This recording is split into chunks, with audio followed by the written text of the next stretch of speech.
Let's jump in.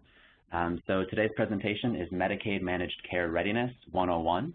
My name is Dan Ferris.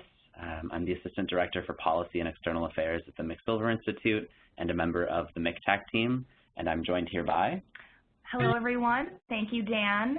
My name is Megan Veier. I'm a licensed social worker. I work for ICL, and I'm a project manager and analyst, and one of the main projects that I help to coordinate is the Managed Care Technical Assistance Center. So I'm very happy to be here today along with Dan, presenting on the basics of Medicaid managed care. So welcome to everyone. Great, thanks, Meg. And so Meg and I will be alternating throughout the webinar just to give folks a fresh voice on the webinar throughout the slides. And we're just so thrilled. We have almost 1,200 people registered for this presentation. And then we'll be offering another iteration of this, the same content, but just in a couple of weeks to, allow for people's summer vacation sessions, or if you want to join again, you're encouraged to on July 21st. So that's coming up as well. So jumping right in.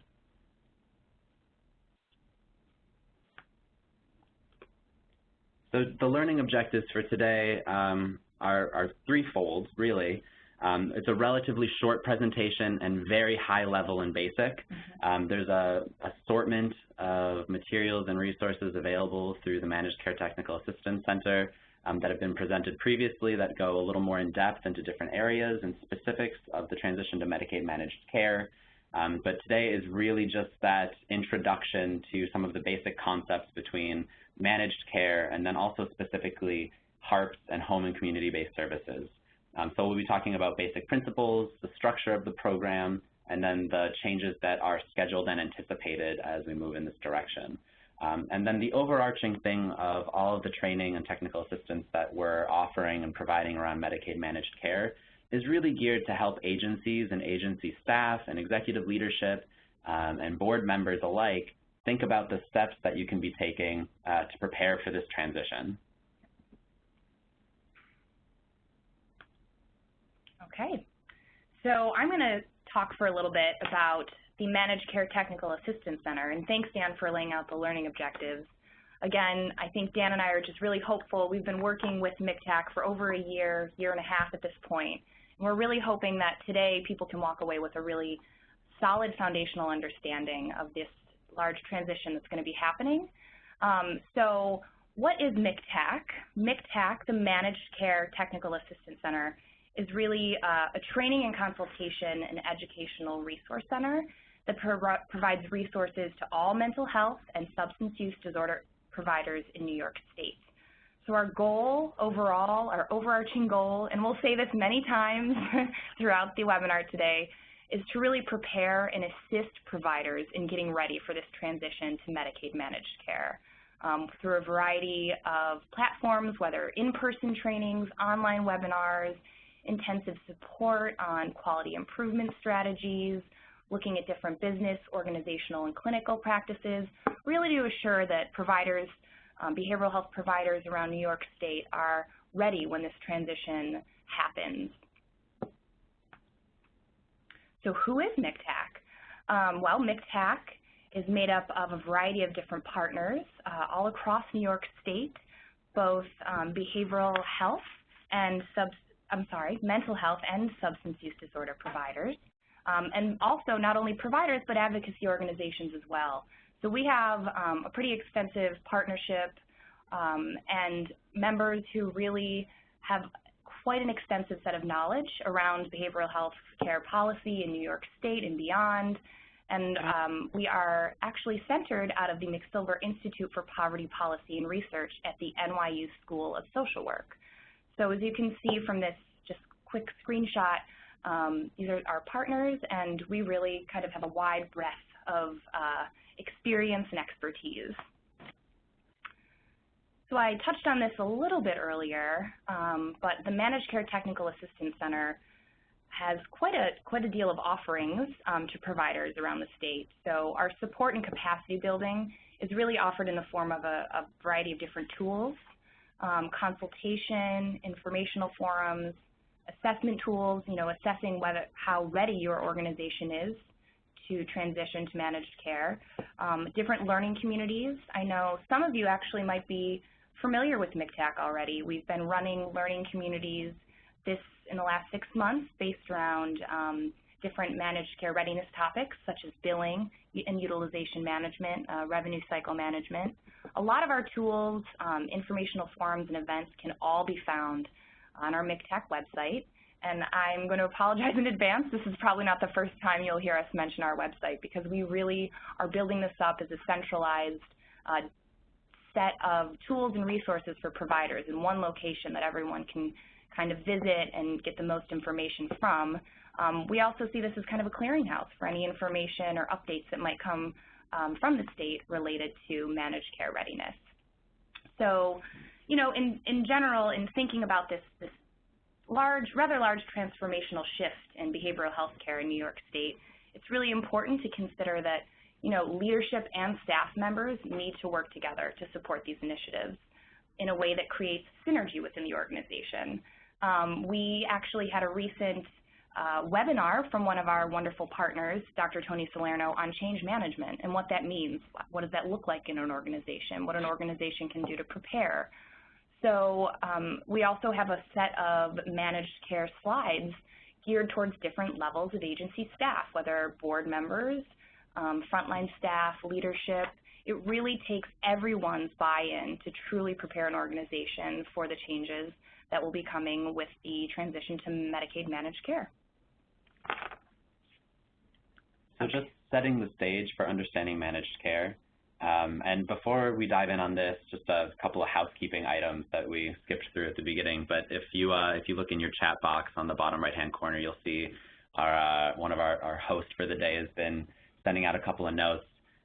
So just so folks know, we'll be running through content for the next half hour or so around managed care, and then we'll be doing Q&A at the end. Please feel free to send your questions in real time as they come to mind. You do not have to save them for the end. Because of the size of the audience, we probably won't be able to address many of them in real time, but we will, queue them up for the tail end. And also the slides and recording from today's presentation will be made available following the second iteration of this in a couple of weeks down the road in July. So that said, let's dive into managed care. So in New York State, there's an overarching vision for Medicaid reform and some pretty compelling rationale for why system reform is so urgently needed. So it is of compelling public importance that the state conduct a fundamental restructuring of its Medicaid program to achieve measurable improvement in health outcomes, sustainable cost control, and a more efficient administrative structure. That was our Governor, Andrew Cuomo, back in January of 2011. So the transition to Medicaid managed care isn't a new concept, and it's also not limited to New York State. A number of states around the country have also transitioned their behavioral health portfolio for Medicaid to managed care as well. In line with the triple aim of healthcare, which I'm sure some people are familiar with the expected outcomes for improving health statuses of populations, improving the quality of care for individuals, and then reducing costs, providing care management for all and integration. There's a number of there's a lot of lingo and a number of terms that you'll be hearing us throw around throughout the presentation. So if anything's unfamiliar, please feel free to shoot it in the questions, and we can always loop back around or give a little more elaboration as to what something's directly referring to. And again, just to kind of jump in really quickly, Dan and I are going to be using the same lingo throughout. So one of the most important first steps you can do in really getting yourself ready for Medicaid managed care is just to really familiarize yourself with the different language pieces, which we're going to go into a little bit later on in the presentation. So in calendar year 2013 in New York State, Medicaid expenditures reached $49.1 billion on services only. For the fiscal year 2013, it was around $54 billion. So it's an enormous chunk of the New York State budget, and it represents some pretty extensive growth in the program costs over the last 10 to 15 years. So in total, we have almost 6.5 million Medicaid recipients in New York State. And by next year, nationally, it's estimated that 75% of a total of 70 million Medicaid beneficiaries will be covered under managed care. So again, the New York State transition is really in line with a national trend to try to improve outcomes and get costs under control. The idea here is not to cut services in terms of cost savings and value, but to curb the growth, again, as Medicaid is already making up such a significant portion of the state budget. And then in addition, it also has to do with following the Affordable Care Act. There have been about 500,000 additional individuals enrolled in Medicaid in the past 2 years, in 2013 and 2014. So again, the look for the reason to transition the system, the reason to look for cost savings opportunities and outcome improvement opportunities is really around this idea that the Medicaid population is growing in New York State because of expanded coverage. And at the rate that costs were expanding, it would not have been a sustainable system to continue.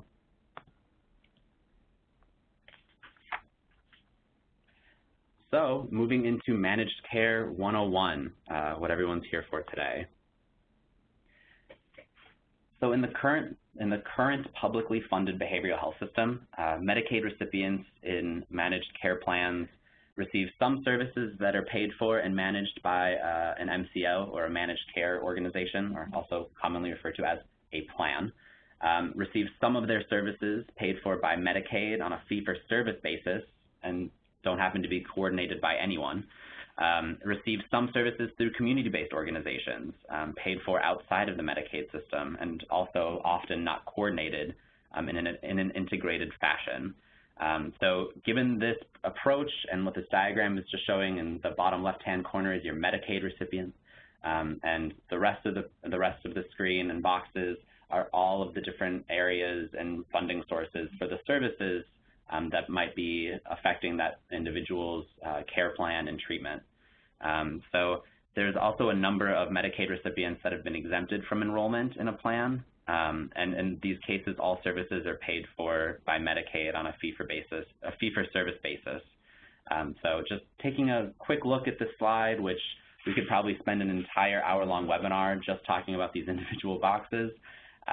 It's pretty clear to see why the state is considering restructuring the Medicaid managed care program, mostly around trying to encourage accountability for the whole person as opposed to segmenting the different services and the different treatments that a person is able to receive. Yeah, so thank you, Dan. I'm going to dive a little bit deeper into the managed care definitions and components and key pieces. So a very important place to start with this definition is that managed care is an integrated system that manages health services for an enrolled population rather than simply providing or paying for the services. So an integrated system means both physical and behavioral health, and this idea of care management for an enrolled population. Individuals who are having their health services managed by a managed care organization are considered members of that plan. So again, this is a shift in the language that's going to be used and how people will be enrolled in their plans. Services within the managed care environment are usually delivered by providers who are contracted under a capitated payment structure or employed by the plan. So providers have to be in contract with the managed care organizations.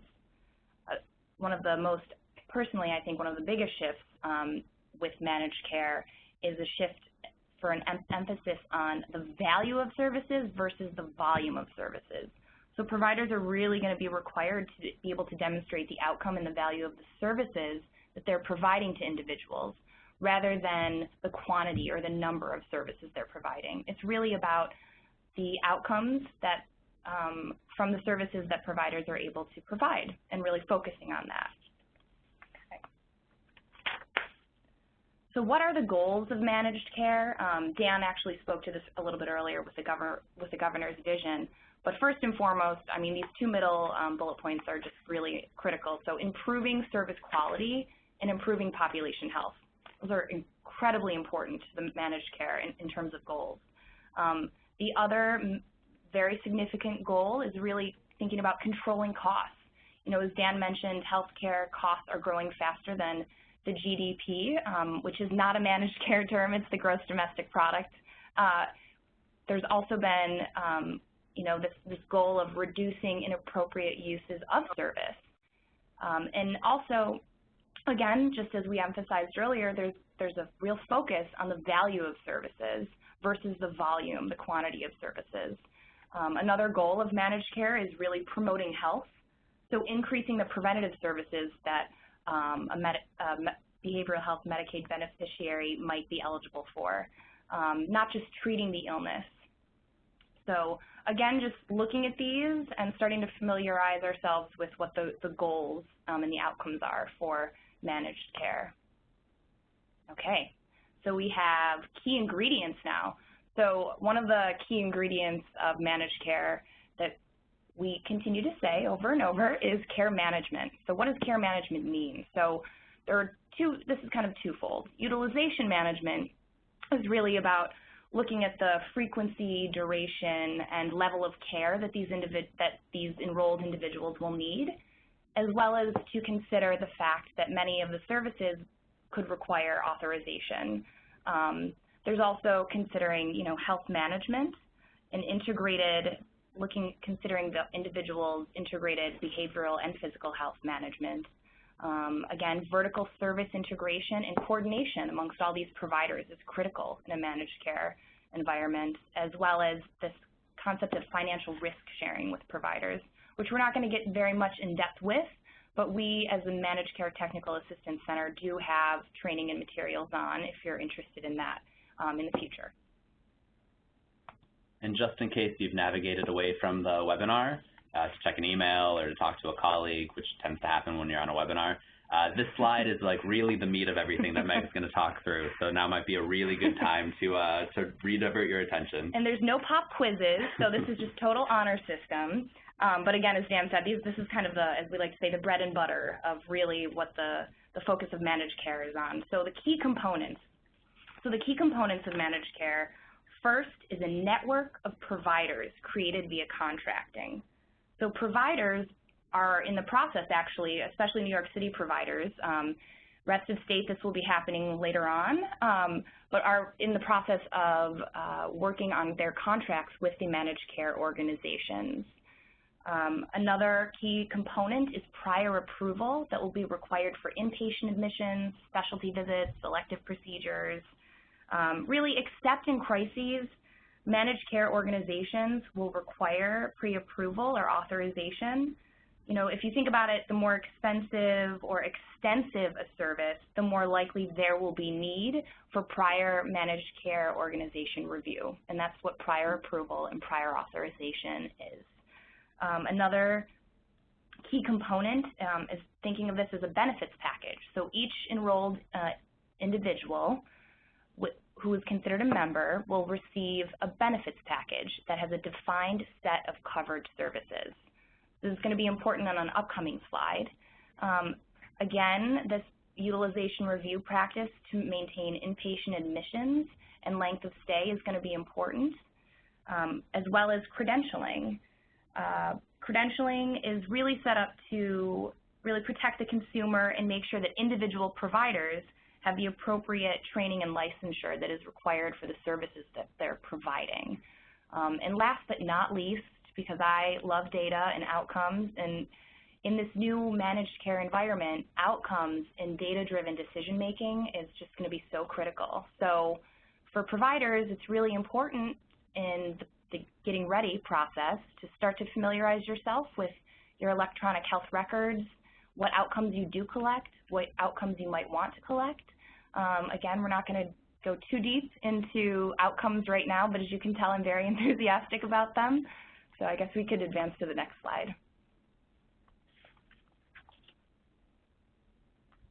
Okay, so how is managed care paid?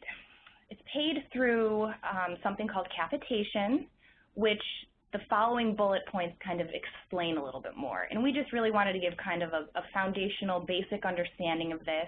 We could probably have a whole presentation on capitation, but for the sake of this, we're going to just talk for about a couple seconds about how managed care is paid. So managed care organizations receive a fixed payment each month for each member. So this is known as, and you'll start to hear this a lot, a per member per month rate. So PM, and this is set by New York State. So the fee is actually fixed for a specific period of time, in this case a month, and it covers a defined set of services. So it covers the services that are in an individual's benefit plan that they're covered with. This also, the providers accept the risk for delivering the services. I think what we really wanted to emphasize at this point is the shift in where we are today versus where managed care will be once we transition. And today, in terms of payment, New York State directly paid providers for the services. In the new system, providers will be paid for the services by the managed care organizations. So that's kind of what this slide is really emphasizing. Okay, so how are providers paid? These are a variety of different ways that providers will be paid in a managed care environment. Again, what we really want to emphasize is that currently the dominant model in New York State is a fee-for-service model. And as you can see on the screen, that fee-for-service model isn't necessarily one of the main ways of how providers will be paid in the future. So again, these are just different possibilities for ways that providers will be paid in the future. Again, we're not going to go into depth, but just different terms to familiarize yourself with. Okay, so this is one of my favorite slides because I think this is when I finally saw this, I started to really understand the different components that all had to be in place in order for a provider to be reimbursed for services. So these 5 bullet points, the answer to all of them must be yes in order for a provider to be paid by a managed care organization. The individual receiving the service must be a member of the managed care organization, so they must be enrolled. The service that they are receiving must be included in their member benefits package. The service must be deemed medically necessary. The managed care organization must authorize the procedure. And the provider must be in contract with the managed care organization, so they must be in network. So in order for the service to be paid for, all 5 of these bullet points need to be yes. Okay, so we are, we're talking basically about the New York State behavioral health Medicaid population, but we also want to recognize that on a more global level, there are a lot of other transitions, reforms ongoing within the healthcare landscape. So we also just wanted to point out that there are a variety of other things ongoing that there are current challenges around with the behavioral health population. And these are just a few of them that we highlighted. I think the one that we really wanted to just highlight especially is the last bullet, which is that people with serious mental illness die about 25 years sooner than the general population, mainly from preventable chronic health conditions. So this is really something that with all of the larger changes ongoing, these different elements we're all considering and very much aware of.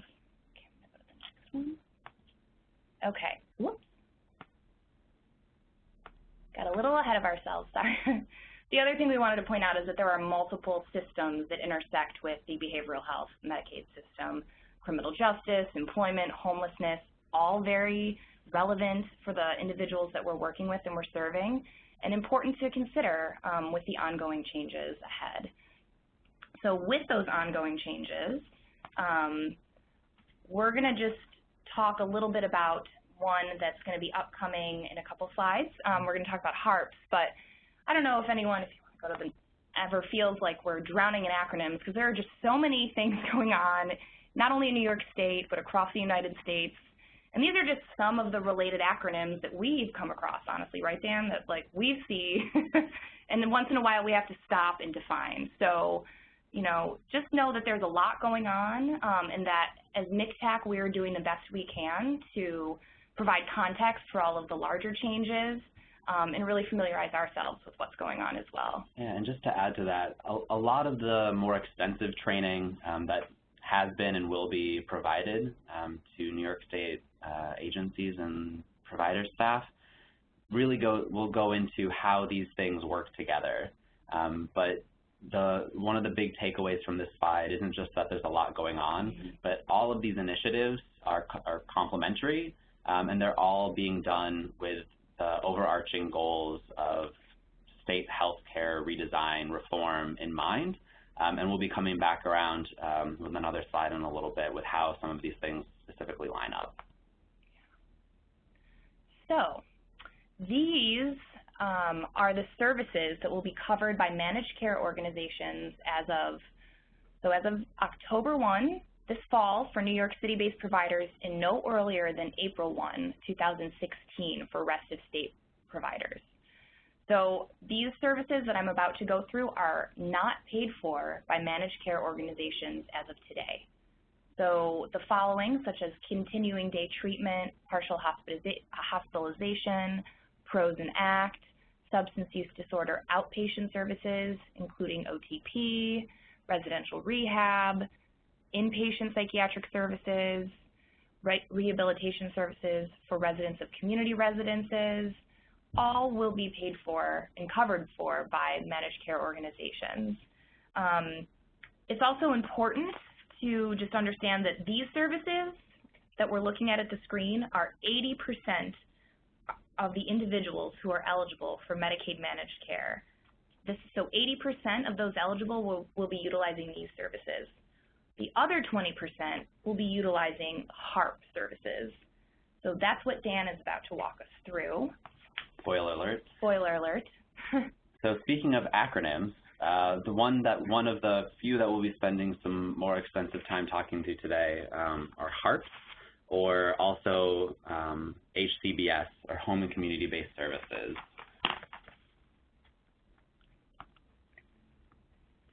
So off the top, what is a HARP besides a musical instrument? So a HARP is a New York State specific approach to providing support or services for individuals with significant behavioral health needs via the State Department of Health. A HARP's distinctly qualified, specialized, and integrated managed care product for individuals with significant behavioral health needs, verbatim. So enrollees of a HARP can receive current services. So as Meg was mentioning, as of October 1st, 2015, Medicaid enrollees will all be eligible for a set of services that were defined in the previous slide. Individuals who are HARP eligible are, in addition, eligible for an expanded number of home and community-based services, or HCBS, which we'll be coming back around to in a moment. And eligibility is determined based on utilization patterns, functional impairment, all, again, around looking at cost. So this piece of the transition is, again, New York State specific, but similar to what some other states have done as well under other acronyms and other names. But the idea is really that a small percentage of Medicaid beneficiaries make up or utilize a very large proportionally amount of both the costs and the services that are utilized. So in addition to just transitioning the service to Medicaid managed care, what can be done to more specifically tailor and address the needs of some of what are referred to frequently as high utilizers, or by some as frequent flyers, to make sure that the individuals who need the most assistance are not getting lost in a system transition. So again, one of the drivers of high cost in the healthcare world is high utilization of emergency room and inpatient, both for behavioral health and medical conditions. So again, when we're talking about HARP and home and community-based services, this is one of the real reasons, or one of the ways that Medicaid managed care transition has overlap with some of the other major system transformation initiatives that are going on, for example, DSRIP or other things. So moving on to the next slide. So what's changing in this new world? So for managed care and HARPs, all Medicaid recipients are going to be members of a managed care plan. except for those who are dually eligible for Medicare. Individuals with significant needs can then become a part of a health and recovery plan, or a HARP, receive services not available through the standard behavioral health plan. So again, just to reiterate, more than once, home and community-based services are additional services that some are eligible for that go beyond the standard benefit package. The HARP model is person-centered, recovery-focused. It relies on care management for high-need individuals. It emphasizes community services rather than inpatient services. Integrates services across the board. We use vertical integration as terminology before, which I know some people are familiar with. For other people, it might be lingo. We'll come back around to that during the Q&A. Yep. And then creates greater system accountability and support for achieving outcomes. Mm-hmm. So again, talking about determining this eligibility. So the state has designated a proportion of Medicaid recipients as HARP eligible, or eligible for further assessment, I guess is the best way to put it. So there's target risk criteria and risk factors, and then they're identified by the service system. For the criteria itself, individuals must be eligible for mainstream enrollment and Medicaid.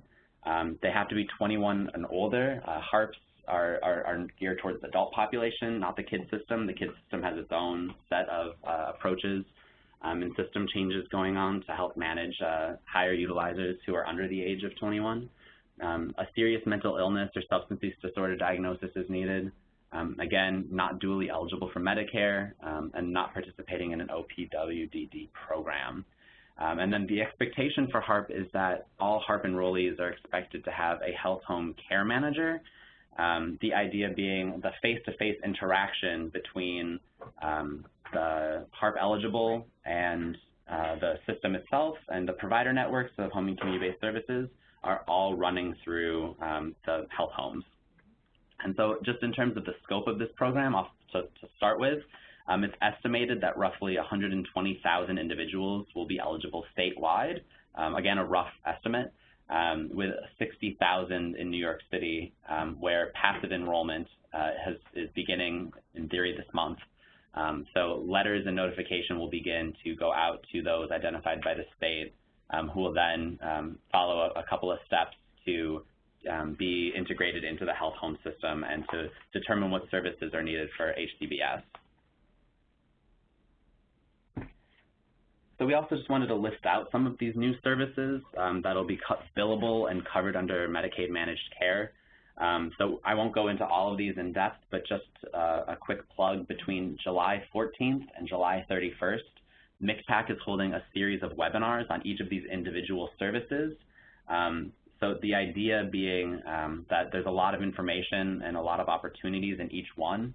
And these things weren't necessarily covered under Medicaid before, but we know that they exist in the world in terms of what's the most critical for individuals in terms of looking at a holistic and whole person approach, or a person-centered care approach to healthcare. And before we move on to system reform goals, and just talking again about timelines, so as of October 1st, Medicaid managed care is being implemented for New York City providers, and then for HARP, it's more January 1st of 2016. Happy New Year. And so we'll talk a little bit more about timeline, but just so folks are clear where the transition is at this point, in December of last year, the State Department of Health, in partnership with the New York City Department of Health, put out a request for designations. So providers applied to be designated to offer home and community-based services. And again, we can talk a little bit more if folks have questions about this process and where it's at currently during the Q&A. But from that initial designation process, which has not yet happened for the rest of state or outside of New York City, 17 hospitals, 148 community-based providers, and 6 state psych centers, say that 5 times fast, were designated to be able to provide home and community-based services in this new model. So again, just quickly looking at these system reform goals, because it's going to start to sound a lot like things we've said previously in this webinar. But so the goals are to improve health outcomes and reduce costs, to look more to transform an inpatient-focused system to a recovery-focused outpatient system to improve access to the comprehensive array of community-based services that were listed in the previous slide, and then looking at further integration of physical and behavioral health services and care coordination again. And I think if I could just take a quick second, we are getting some fantastic questions in, Dan. So I do want to encourage more and more people to please do send in your questions. It is looking like we're not going to be able to answer all of them, but what we'll probably do is circle back around with maybe a document of the questions that came in and our answers. So thank you. Keep those questions coming, and we're glad that people are tuned in and asking us some really great questions that might further the conversation. Absolutely. And so just again, quickly, so we do want to allow for as much time for Q&A as possible. Just some of the expected system outcomes are really aligned with the goals that we were just covering. So improving individual health and social recovery outcomes, including employment and education benefits, often are what are two of the areas out of the list of now covered services that really jump out to folks, that a lot of people are really excited are now as part of the covered Medicaid services. And again, reducing rates of unnecessary or inappropriate emergency room use and inpatient, looking at repeated hospitalization and rehospitalization. This again gets back into looking more closely at outcomes, looking at the evidence base, and MCOs, the state, policymakers, providers, technical assistance centers, all working together to figure out the ways that we can best serve the Medicaid population in New York State, and identifying system-wide how exactly we can reduce or eliminate duplicative services and associated costs while still transforming to a more community-based, recovery-oriented, person-centered service system. And again, there's a host of literature on all three of what those means. We could have, we will have individual webinars to cover all three of those specific goals. So just a couple of very quick questions for you and your agency colleagues to consider, specifically around HARP and HCBS, if you're designated, if you're upstate and considering the designation process.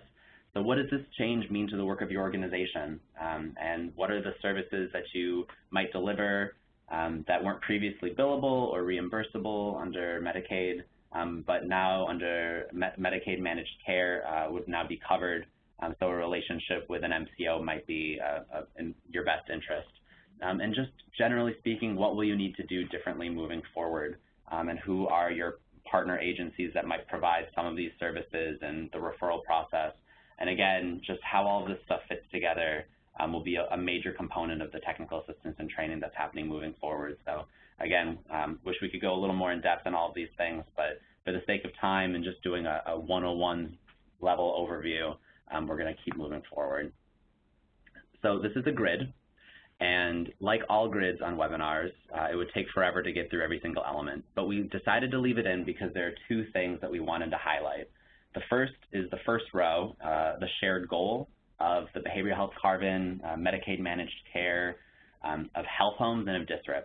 And overarchingly, and there's about 5 or 6 other columns of initiatives that are underway that could fold into this as well.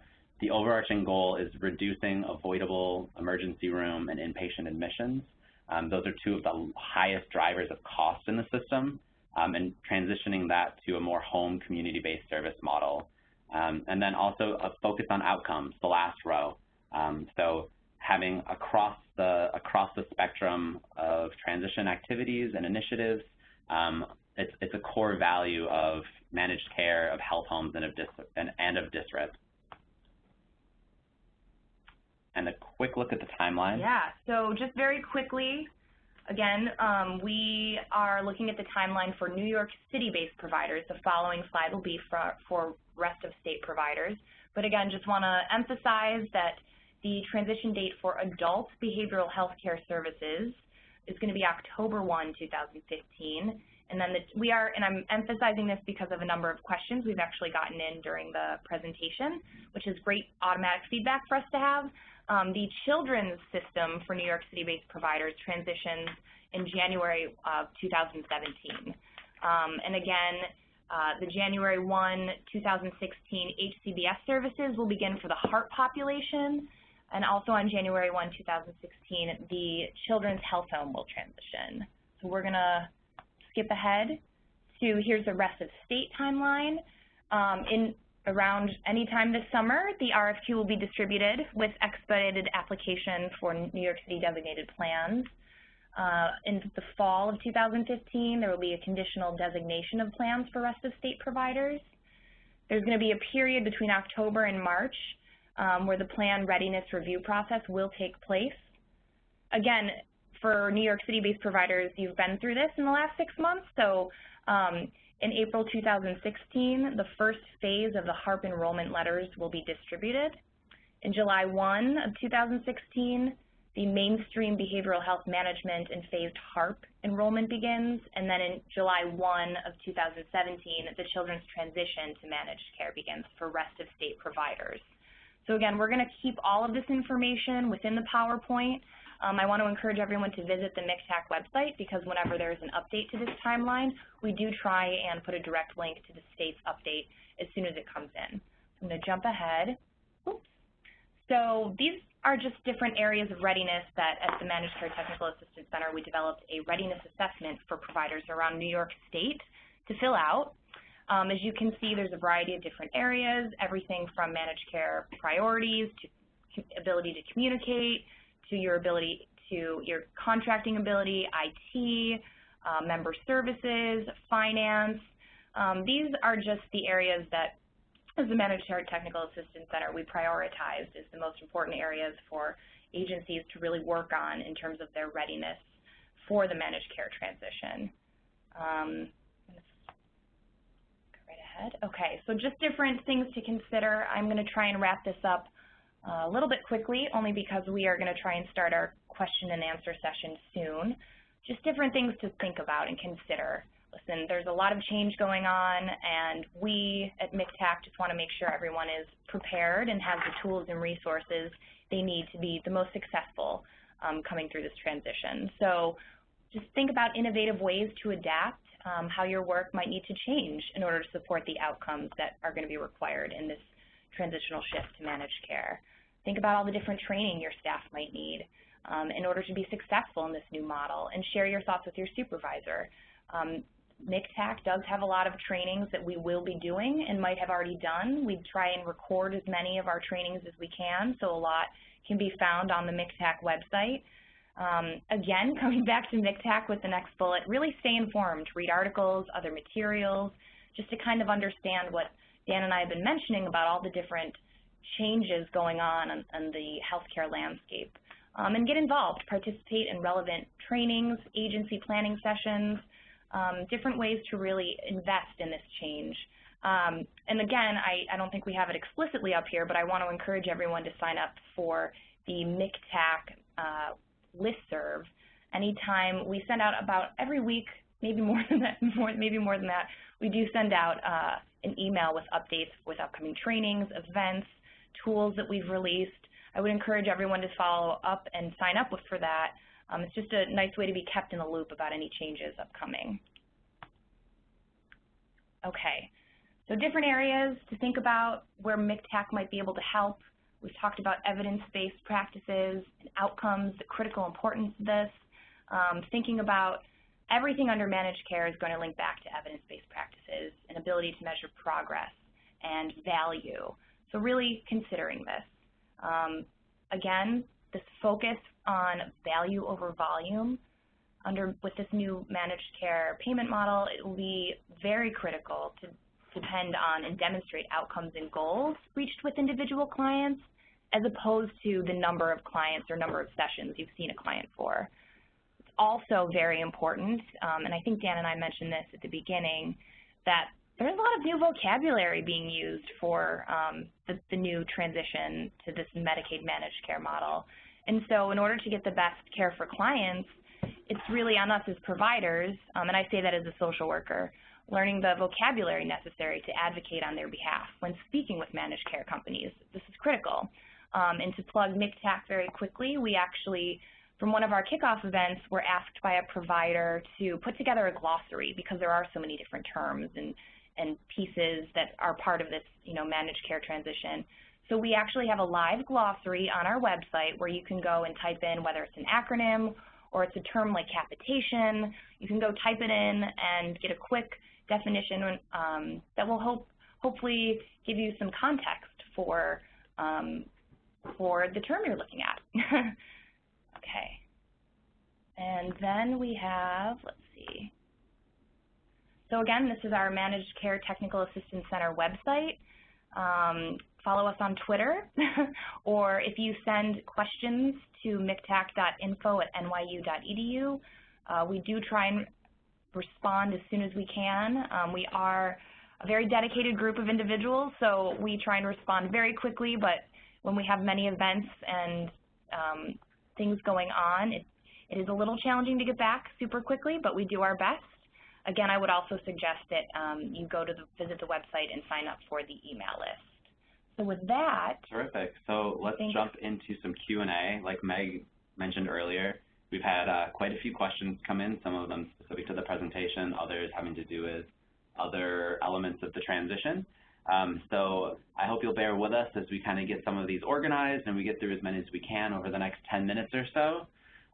So just without further ado, the first question that we got, so we'll address right off the top, where are we moving towards a per month per member environment or to a fee-for-service environment?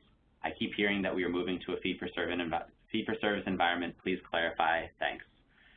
So it is definitely the former. So the idea of the transition is that the MCO receives a fixed payment each month that Meg was talking about when we were going through how providers and MCOs are paid.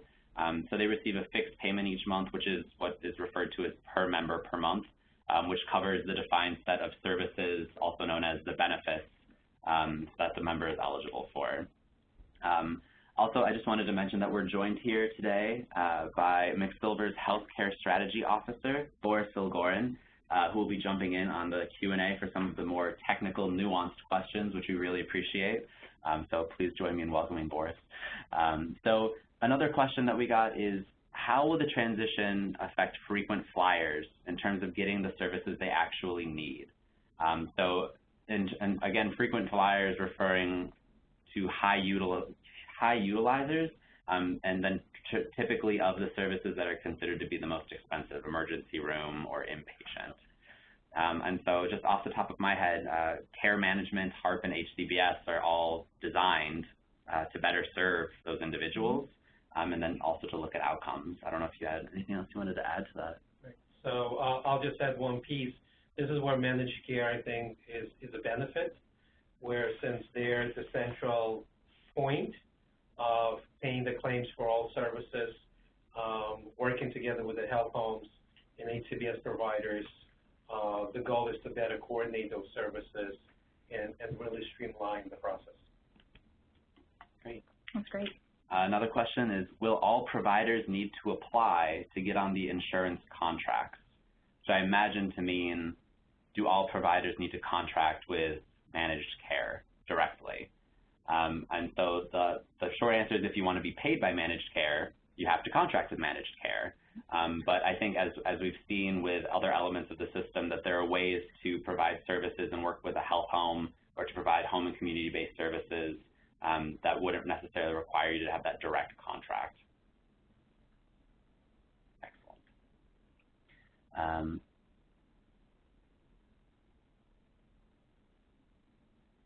Utilization questions. These are really great questions that we're getting, just making sure that we're not repeating ourselves. So somebody asked if we could just reiterate the timeline.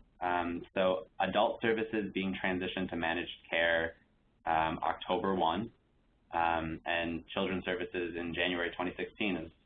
Is that fair? 2017. So and that would be the October 1, 2015 would be, again, for New York City-based providers. Here we go. We're just going to switch the slides back so we can reemphasize that. So the January 1, 2016 is children's health homes implementation.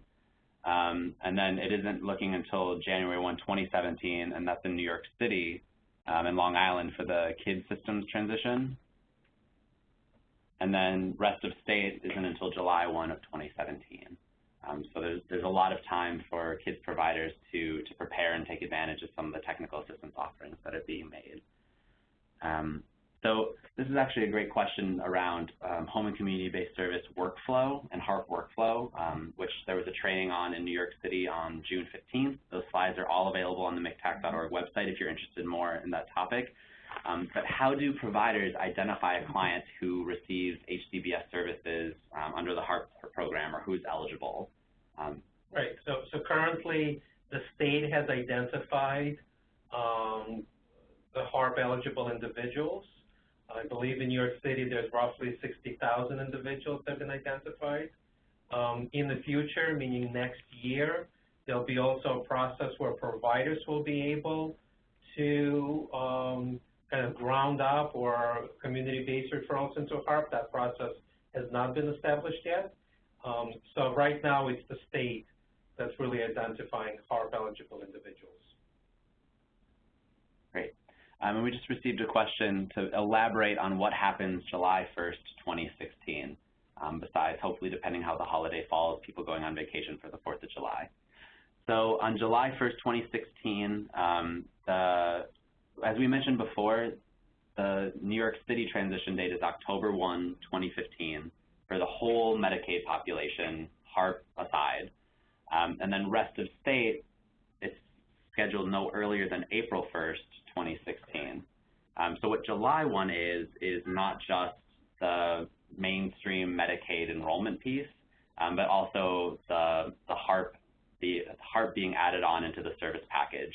So for the few months leading up to that, the same thing will happen around the state, which is happening in New York City now, with HARP-eligible enrollees receiving letters or notification that they're eligible for this extra set of services, and with that set to go live in terms of actually coming into a provider or sort of meeting with a health home care manager on July 1st, 2016 for their follow-up assessment to determine which HCBS services or home and community-based services they might be eligible for, which would be a good fit.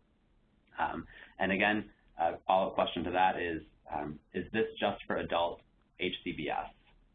And the answer to that is yes, definitely.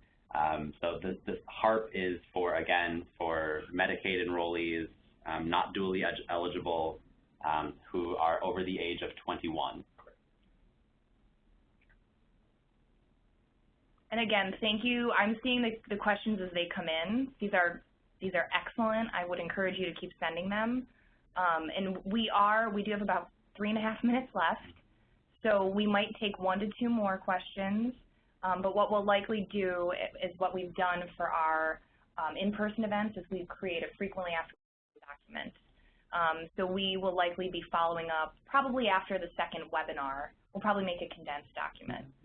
Another question around care coordination and providing HCBS. So if an organization or an agency provides care coordination and also wants to provide home and community-based services, can they refer their clients to their own services? Yep. So the answer is yes. There are certain things that agency would need to make sure they do. One is they need to make sure that it follows all the conflict-free rules that the state is putting out.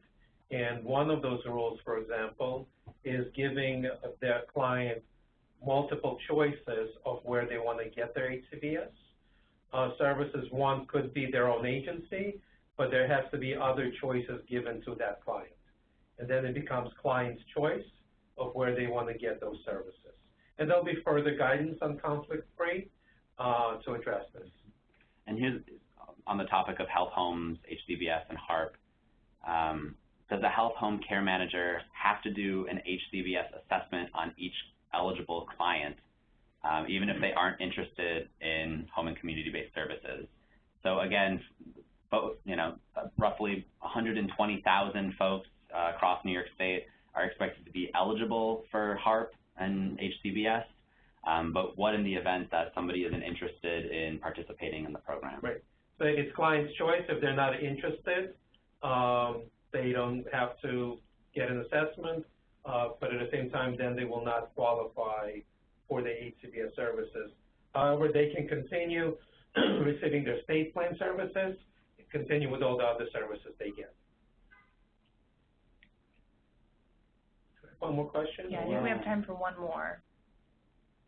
So much pressure. So many good questions.